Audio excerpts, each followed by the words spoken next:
Mensagem do dia, com o pastor Marcelo Gomes. Abra sua Bíblia comigo na Epístola aos Hebreus, capítulo 10. Nós vamos ler do primeiro verso ao 18. A lei traz apenas uma sombra dos benefícios que hão de vir e não a sua realidade. Por isso ela nunca consegue, mediante os mesmos sacrifícios repetidos ano após ano, aperfeiçoar os que se aproximam para adorar. Se pudesse fazê-lo, não deixariam de ser oferecidos? Pois os adoradores, tendo sido purificados uma vez por todas, não mais se sentiriam culpados de seus pecados. Contudo, esses sacrifícios são uma recordação anual dos pecados, pois é impossível que o sangue de touros e bodes tire pecados. Por isso, quando Cristo veio ao mundo, disse: sacrifício e oferta não quiseste, mas um corpo me formaste. De holocaustos e ofertas pelo pecado não te agradaste. Então eu disse: aqui estou. No livro está escrito a meu respeito: vim para fazer, ó Deus, a tua vontade. Primeiro ele disse: sacrifícios, ofertas, holocaustos e ofertas pelo pecado não quiseste, nem deles te agradaste, os quais eram feitos conforme a lei. Então acrescentou: aqui estou, vim para fazer a tua vontade. Ele cancela o primeiro para estabelecer o segundo. Pelo cumprimento dessa vontade fomos santificados por meio do sacrifício do corpo de Jesus Cristo, oferecido uma vez por todas.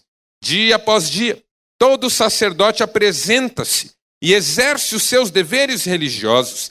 Repetidamente oferece os mesmos sacrifícios que nunca podem remover os pecados. Mas quando este sacerdote acabou de oferecer para sempre um único sacrifício pelos pecados, assentou-se à direita de Deus. Daí em diante, ele está esperando até que os seus inimigos sejam colocados como estrado dos seus pés, porque por meio de um único sacrifício, ele aperfeiçoou para sempre os que estão sendo santificados. O Espírito Santo também nos testifica a este respeito. Primeiro ele diz: esta é a aliança que farei com eles depois daqueles dias, diz o Senhor. Porei as minhas leis em seu coração e as escreverei em sua mente. E acrescenta: dos seus pecados e iniquidades não me lembrarei mais. Onde esses pecados foram perdoados, não há mais necessidade de sacrifício por eles. Até aqui, louvado seja Deus pela sua palavra, amém? Muito bem.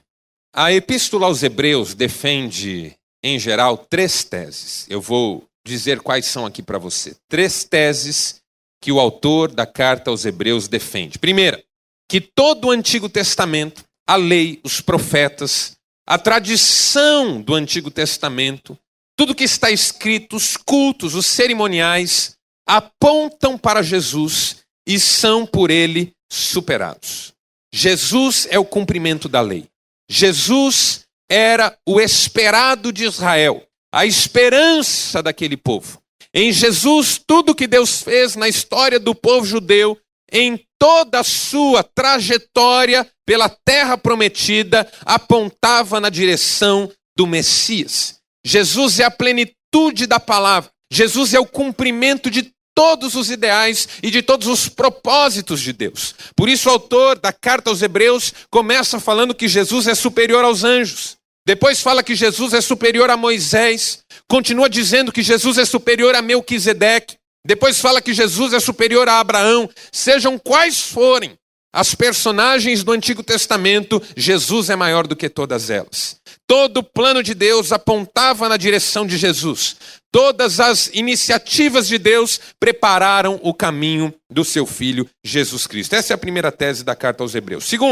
Segunda tese que a carta aos Hebreus defende é que o sacrifício que Jesus ofereceu na cruz foi um sacrifício perfeito, completo, definitivo.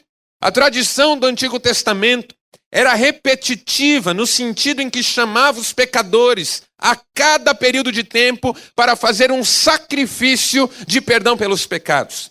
A ideia era que as pessoas não perdessem de vista que eram pecadoras, precisavam de quando em quando apresentar-se diante de Deus para receber o perdão dos seus pecados. Não eram perdoadas na essência, porque continuavam dependendo daqueles sacrifícios, mas contavam com a misericórdia de Deus, de forma que todas as vezes se ofereciam diante dele como oferta de aroma suave, tentando cumprir a lei e agradar o coração de Deus. Até que veio Jesus Cristo e ofereceu esse mesmo sacrifício uma vez por todas. Deu a sua vida por nós, pagou o preço do nosso pecado. Não morreu pela quantidade de pecados que tínhamos praticado até então, mas morreu por nós, por causa da nossa essência pecadora. Ele não morreu pelo conjunto de erros que cometemos, ele morreu por nós, porque nós somos pecadores e estamos afastados do Senhor.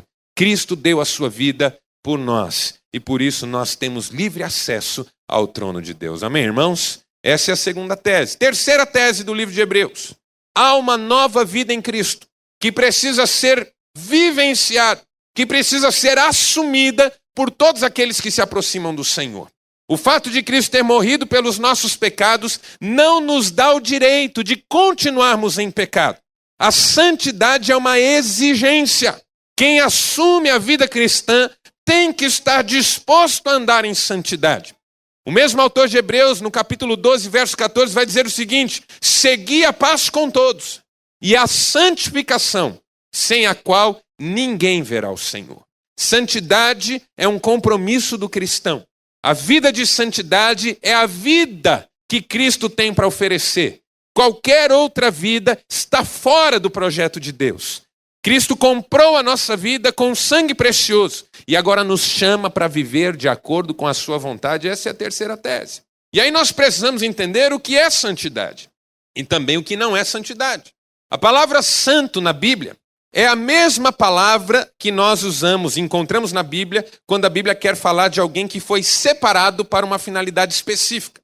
A palavra santo no hebraico é a palavra que os judeus usavam para dizer isso foi separado para uma finalidade específica. Por exemplo, a dona de casa que resolve fazer uma sobremesa. Imagine que você, minha senhora, minha irmã, vai fazer uma torta de maracujá, daquela com cobertura de chocolate, e um pouquinho mais de maracujá, e um pouquinho mais de chocolate.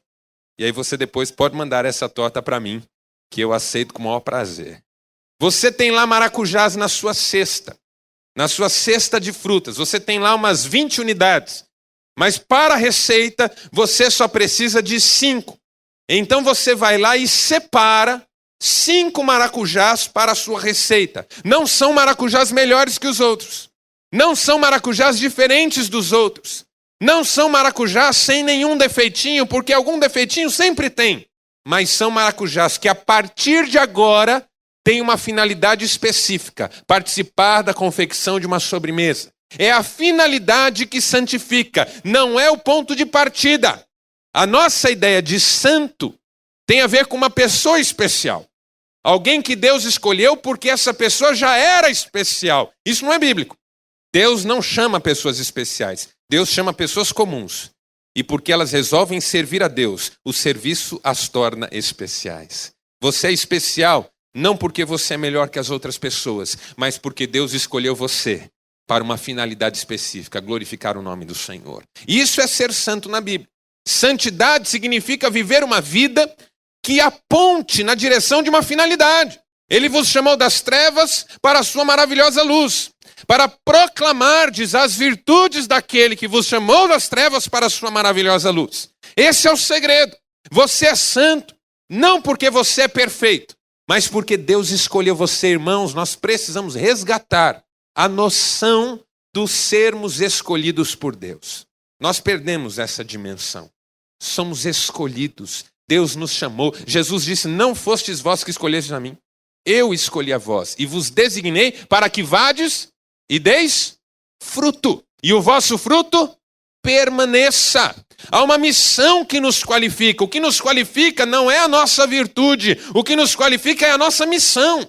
Por isso nós somos santos. Por isso Paulo escreve dizendo aos santos que estão em Corinto, aos santos que estão na Galácia, aos santos que estão em Tessalônica, aos santos que estão em Colosso, aos santos que estão neste ou naquele lugar. São pessoas com pecados, são pessoas com problemas, mas são pessoas a quem Deus chamou.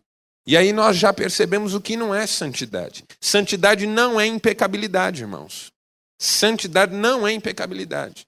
Você não é santo porque você não peca mais. Você continua pecador, é um drama isso, mas continua. A Bíblia diz, se dissermos que não temos pecado, somos o quê? Mentirosos, e a verdade não está em nós.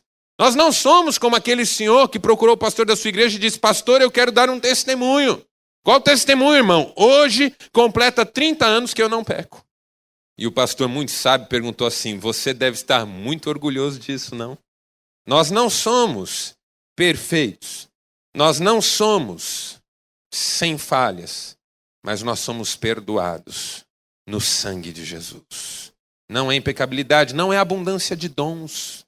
Santidade não é abundância de dons. A nossa geração costuma achar que pessoas que têm muitos dons são mais santas do que outras. Ah, esse aí prega bem, ele deve ser santo. Ah, esse aí é um pastor abençoado, ele deve ser muito santo. Ah, esse aí dirige um culto doméstico muito especial, ele deve ser muito santo. Às vezes a pessoa faz o que faz muito bem mesmo, mas não é santificada diante de Deus. Às vezes o coração está fora dos caminhos de Deus. Como nós costumávamos dizer na década de 90, é possível ter carismas sem caráter, dons espirituais, sem compromisso com o doador dos dons. E isso é um problema na vida de uma igreja. E santidade, finalmente, não é religiosidade. Enfurnarmos-nos na igreja, participarmos de tudo, não sair da igreja de jeito nenhum, ter todos os ministérios, isso não é santidade. Um pastor chegou na igreja, conta a lenda evangélica, né? Que um pastor um dia chegou na igreja e viu a mulher de um líder da igreja parada na porta do templo com as malas.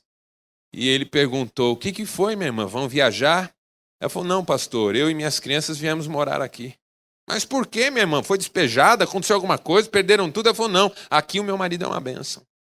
Aqui ele é maravilhoso. Aqui ele ora, aqui ele canta, aqui ele levanta a mão. Aqui ele serve, aqui ele tem sorriso no rosto. Em casa ele é uma tragédia, então a gente quer morar aqui. Às vezes a gente vem para a igreja, entra dentro da igreja, mas os valores da igreja não entram no nosso coração. 30 anos de evangélico e você ainda não mudou. 20 anos, 10 anos, que sejam 2 anos, ouvindo a palavra de Deus todo domingo e nada muda. Alguma coisa está muito errada, você ainda não entendeu que foi chamado para viver em santidade. E o que é então viver em santidade? O que é viver em santidade de acordo com a palavra? Primeiro, vamos aprender 3 lições hoje aqui sobre o que é viver em santidade. Primeiro, viver em santidade é assumir-se como principal inimigo na trajetória cristã. O seu principal inimigo não é o diabo. Ele é seu inimigo, mas não é o maior. O seu principal inimigo não é o seu vizinho. Aliás, ele nem deve ser seu inimigo, embora ele seja muito mala. Seu chefe, sua sogra. Como o sujeito que um dia me procurou falou, pastor, ora por mim, porque a minha cruz é a minha sogra. Eu falei, não, irmão. Ou a sua cruz é a de Cristo, ou você não está levando cruz nenhuma. Pessoas não são cruzes. Embora a gente olhe para algumas e diga cruz credo. Não são. O maior inimigo contra o qual você deve lutar, meu irmão, minha irmã, é você mesmo. Põe o seu nome aí. Você é o seu principal adversário. É você quem se boicota no caminho da santidade. São os seus impulsos, as suas inclinações. O pecado na nossa vida não é um conjunto de falhas de caráter apenas. O pecado na nossa vida não é uma lista de erros que nós não devemos cometer. O pecado na nossa vida é a nossa natureza. A nossa natureza é pecaminosa. Nós somos inimigos de Deus, diz a Bíblia. Naturalmente inimigos de Deus. Por isso que o desafio da conversão é um desafio de morte. Se alguém quiser ganhar a sua vida, vai perdê-la. Mas se alguém perder a sua vida por amor a Deus, vai achá-la. Se alguém quer vir após mim, negue-se a si mesmo, tome cada dia a sua cruz e siga-me. Você precisa morrer para andar com Deus. Porque aí você triunfa sobre o inimigo mais feroz que tenta impedir a sua trajetória cristã. Você. A nossa natureza é totalmente corrompida, irmãos. Nós somos maus. A Bíblia diz que todos os nossos atos de justiça são como o quê? O trapo de imundície. Aquele paninho encardido que o maridão usa para limpar a mão quando ele suja a mão de graxa. que a esposa usa para limpar gordura, que não tem o que use de sabão, de detergente, de o que quer que seja para tirar aquela sujeira. Aquilo é o nosso melhor, segundo a palavra de Deus. Em 1 Coríntios capítulo 13, o apóstolo Paulo diz assim: nós podemos dar todos os nossos bens para os pobres e entregar o nosso corpo para ser queimado no fogo sem amor.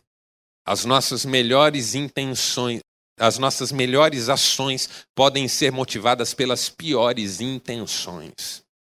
Sabe quando a personalidade famosa vai fazer uma doação para uma entidade assistencial e aí ela leva diante da empresa um cheque desse tamanho? Eu trabalhei em banco 4 anos, eu nunca compensei um cheque desse tamanho. Eu nunca vi, ninguém nunca chegou no banco com uma pastinha. Aí pega a pastinha, abre a pastinha, tem um papelzão dobrado, ele vai desdobrando, sabe projeto arquitetônico? Que o arquiteto dobra e depois que você abre, você não dobra igual nunca mais. Aí o caixa abre aquele cheque inteiro e é uma doação. Isso não existe. Aquele cheque grande é para mostrar. E a Bíblia diz: o que a mão direita faz, a mão esquerda não sabe. Quantas boas ações nossas são motivadas pelas piores intenções? Esses somos nós. Talvez por isso Lacan, um dos mais famosos psicanalistas, disse o seguinte: eu só me amo à medida em que me desconheço completamente. Você só é capaz de se amar se não souber nada a seu respeito. Absolutamente nada. Blaise Pascal, naquele livrinho Pensamentos, diz o seguinte: se uma pessoa se rebaixa, eu a exalto. Se ela se exalta, eu a rebaixo. E assim vou fazendo sucessivamente até mostrar para ela o monstro incompreensível que ela é. O ser humano como monstro. Você sabe que foi esse o estupim do início da chamada pós-modernidade. A visão que o ser humano teve de si mesmo como um monstro. O projeto da modernidade era lindo, irmãos. Alcançar a felicidade plena pelo pleno exercício das faculdades racionais. Os grandes pensadores, os empiristas ingleses, os racionalistas franceses, Immanuel Kant, entendiam que se o ser humano exercitasse as suas faculdades racionais no limite das suas capacidades, então ele conseguiria construir um mundo tão maravilhoso em que todos seriam felizes. Sabe qual foi o resultado da modernidade? Século XX, 2 grandes guerras mundiais, 2!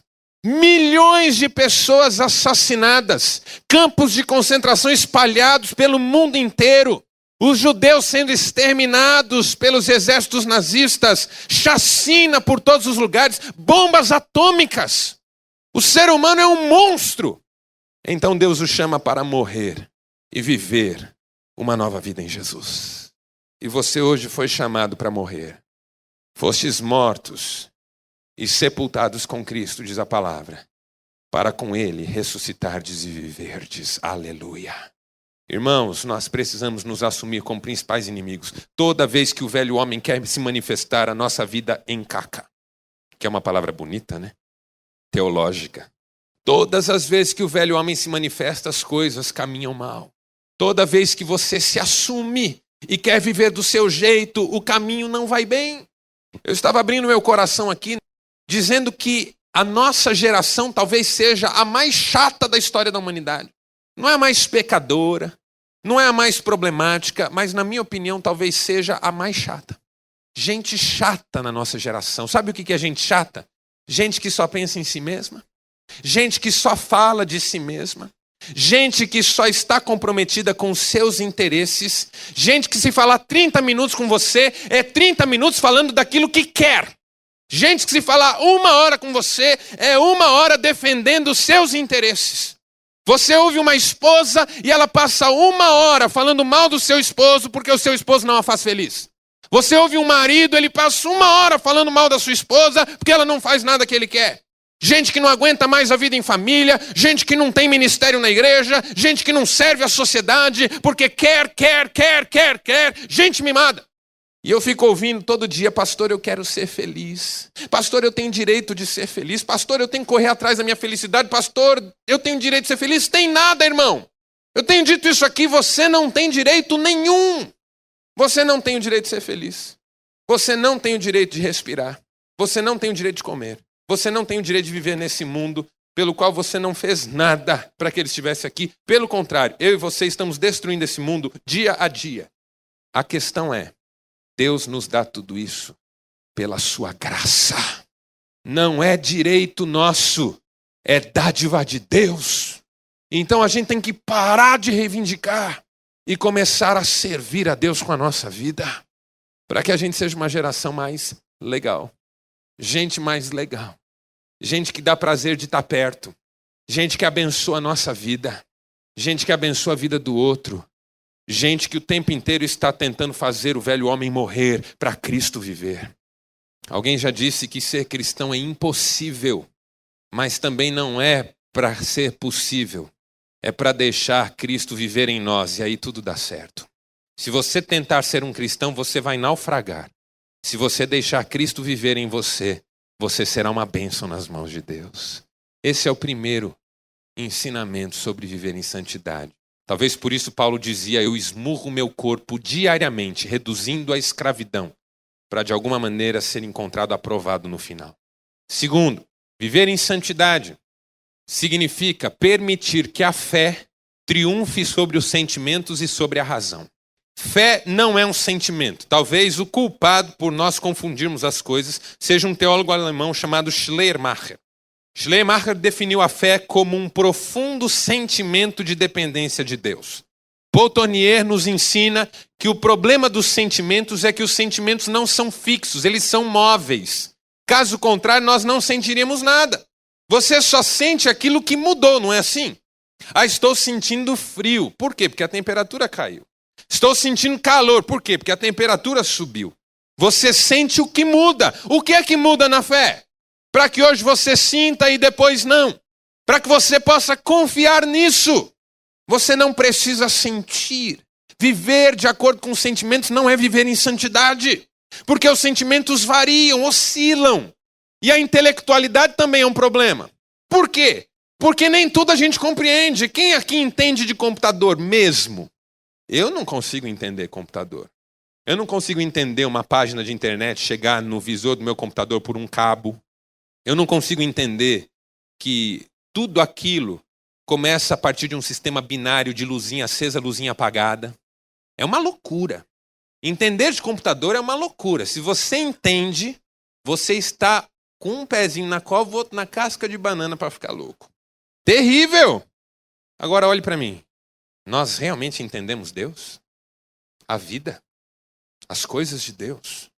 Por que que Deus permite que nós passemos por lutas? Quando eu era mais novo, eu achava que eu poderia dar respostas para todas as perguntas que as pessoas fizessem.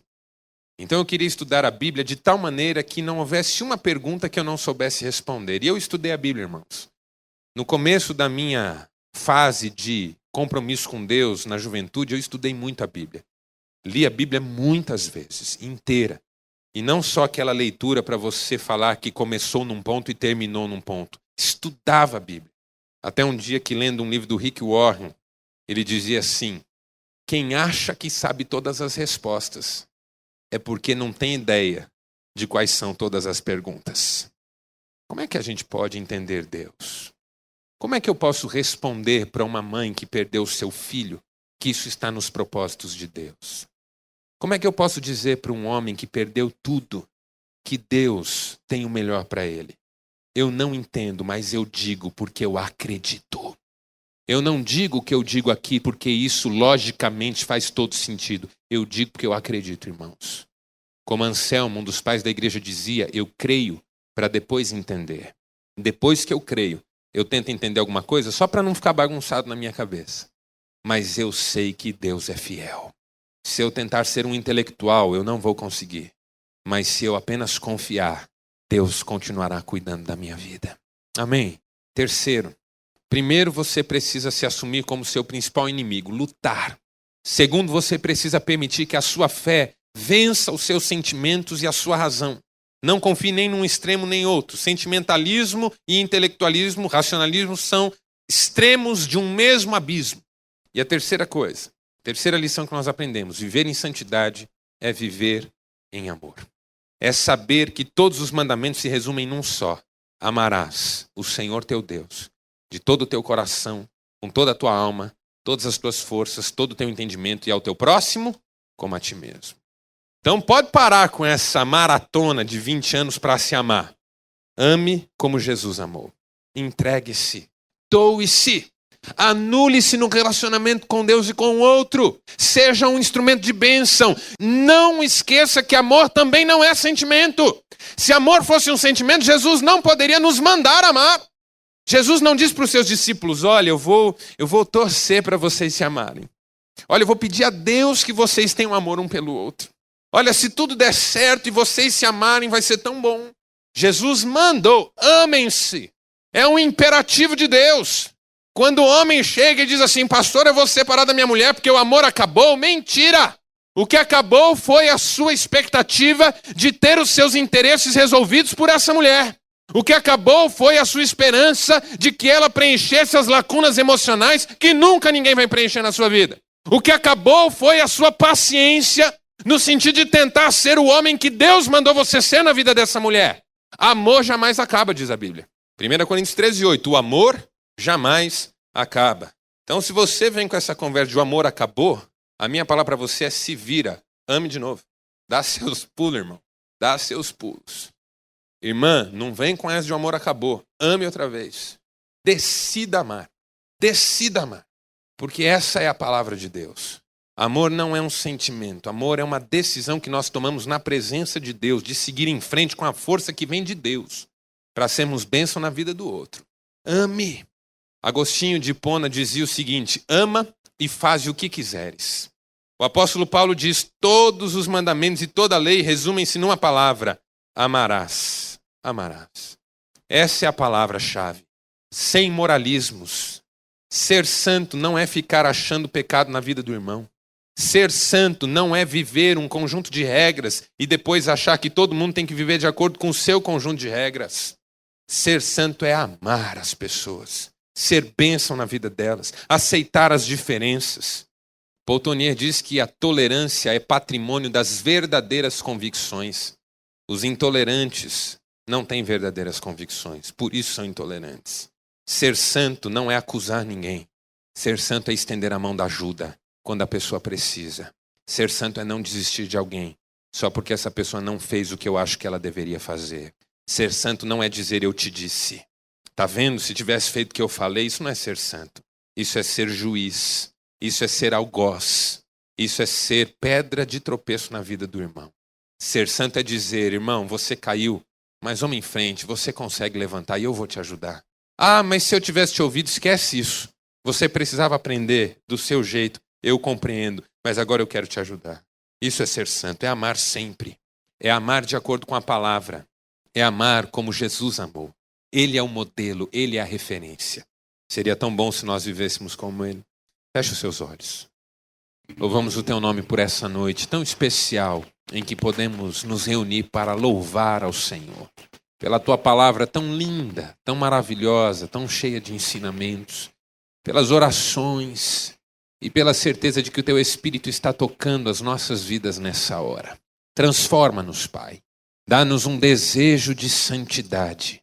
Dá-nos, ó Deus, um anseio por essa vida que é bênção nas tuas mãos. Dá-nos lembrar que Cristo pagou o preço pelas nossas vidas de uma vez por todas. E que agora nós podemos deixar a vida dele através de nós. Ser vivida através de nós. É a nossa oração em nome de Jesus.